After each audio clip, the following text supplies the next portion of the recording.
বাংলা সাহিত্য জগতে দুই তারাশঙ্করের সংঘাতের কথা জানেন কি?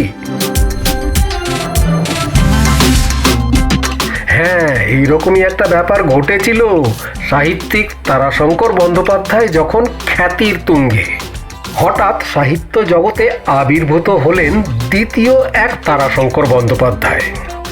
অমানিতা মানবী নামের বইটি তাকে পরিচিতি এনে দেয়, কিন্তু পাঠকেরা বিভ্রান্ত। প্রথম তারাশঙ্কর বন্দ্যোপাধ্যায় রীতিমতো বিরক্ত। ফলস্বরূপ দুই তারাশঙ্করের উত্তপ্ত পত্র বিনিময় চলে। কিন্তু দ্বিতীয়জন তার পিতৃদত্ত নাম ছাড়বেন কেন? রাজি নন তিনি।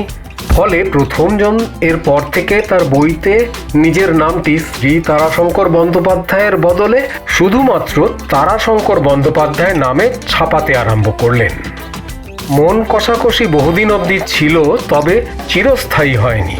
পরবর্তীকালে এই দ্বিতীয়জন পদবি বর্জন করে শ্রী তারাশঙ্কর নামে হয়ে গেলেন সিনেমার পরিচালক, আর পরিচালনা করলেন প্রথম তারাশঙ্করের বিখ্যাত না গল্পটি অবলম্বনে একটি চলচ্চিত্র।